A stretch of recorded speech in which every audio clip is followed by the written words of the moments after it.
Hello, brother. Today we're going to talk about why video games don't feel fun anymore. So, I think this is actually like a really, really common problem where people, 5 years ago in lockdown, lockdown was 5 years ago, bro.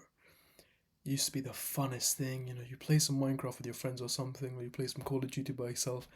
That was like the highlight of your life. Well, let's go back even further. Say if you started playing video games when you were like 4, 5, 6 years old, 5 minutes of video games were the most immense, pleasurable experience. Now, for you, if you're still playing video games, you can play 8 hours, 10 hours a day, and you won't have as much fun as your 5-year-old version. Well, why is that? That the moment where you click on your Steam library in games that before used to seem so fun, now you're just sitting there looking at your Steam library for like 20 minutes, not knowing what to play. Well, because new drivers love to drive. So, say you've just passed your driving test.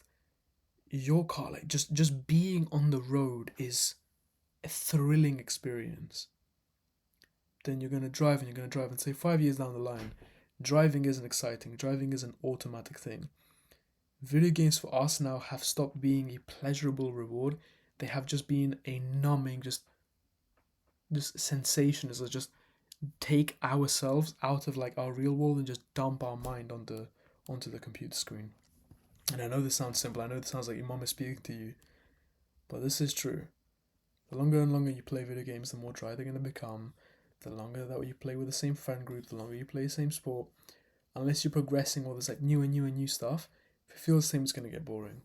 And additionally, faster and faster cars. So you see people like, as soon as they pass a driving test, just driving their car is the most fun thing in the world.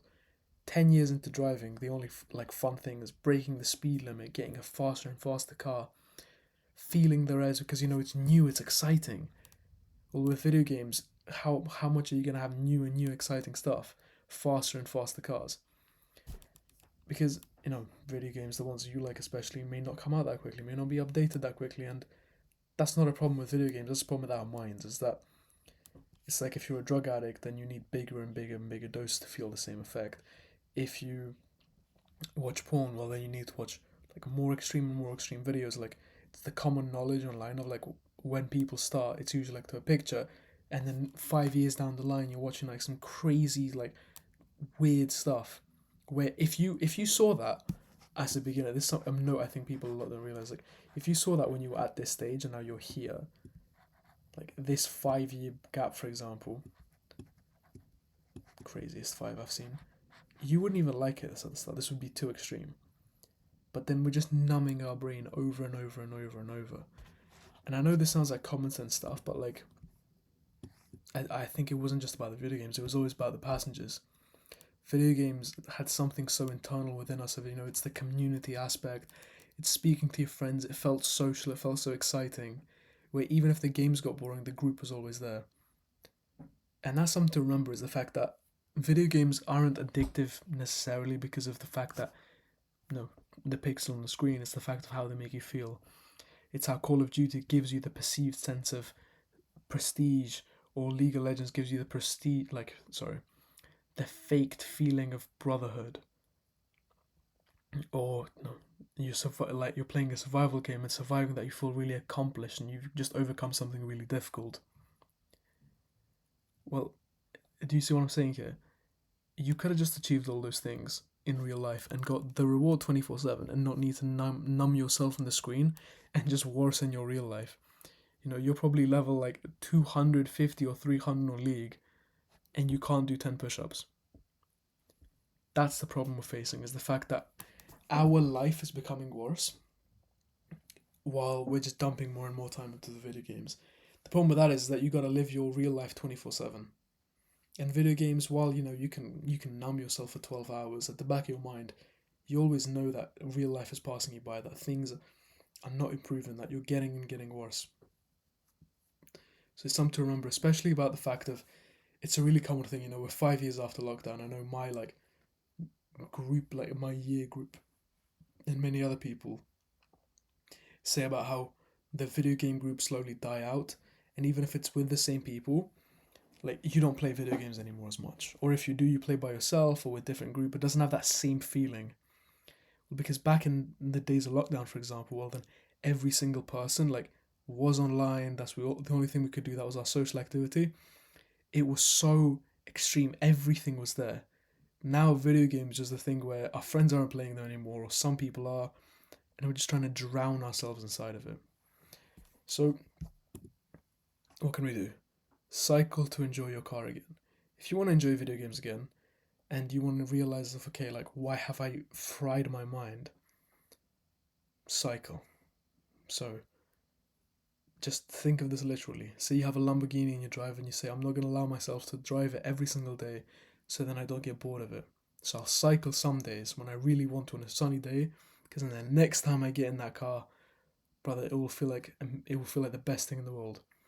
Same thing with video games. The way that I play video games now is I've cut out all video games by myself, where I'm kind of just sitting there numbing myself, and once a month, once every 2 3 weeks, I'll play for like 1 to 3 hours with a like group of friends or my girl, and we'll play like Minecraft or Roblox or something stupid together. And it has the same feeling as when you were like in lockdown and you're playing Minecraft with your friends while the teacher is speaking. And that's such a beautiful experience. Now it turns into a treat, a reward, like a movie night of sorts, or like a board game night, like a games night. You can just play video games for that, and it turns such a beautiful social experience, as opposed to you don't like your life, so instead of improving your life, you're gonna drown yourself in the game. Which I know I've done for a very very long time, and it took a while to get out of that. But another thing, if you do want to get out of this, like if you realize, okay, this is me, video games don't feel as fun anymore. You need more and more like extreme stuff, like, and video games aren't really improving at that rate, so everything just starts to feel numb. And the fact that okay, maybe your friends aren't there anymore, the community around it doesn't feel as strong, and the feelings of brotherhood, of status, of accomplishment that you had before don't mean as much anymore to you. Okay, well, what can we do besides taking a step back from it and limiting it? We can also realize that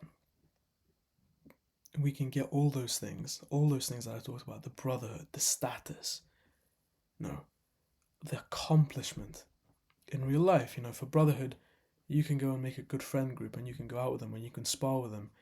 For the status and accomplishment, you can become wealthy, you can become successful, you can get in great shape, you can become very attractive and get a lot of women, whatever that is for you.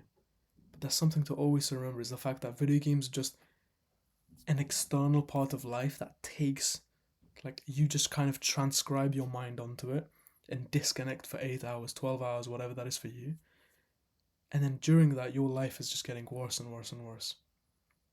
Think what will happen if after this video you don't pay, you think, okay, yeah, or you just clicked off after 2 minutes and I'm just talking to people who like really, really agree with the message. Okay, well, think what will happen if in 6 months from now you haven't quit playing video games and you're playing the same amount, or even worse probably, because you're trying to get that hit, you're craving it, you're chasing after it, and compare that version of your life to the version of your life where today you're going to try to reduce it. Yeah, over the next week you'll probably play the same amount, going to slip up, it's not going to go great. But in 6 months from now, you'll be playing way less. The other stuff of your life is going to improve so much more and you'll feel so much happier. And then when you do play video games, they will feel so much nicer. Something to remember, man. These were never things supposed to be the dump for our brain, the dump for our consciousness. It was supposed to be a little fun, enjoyable experience once in a while.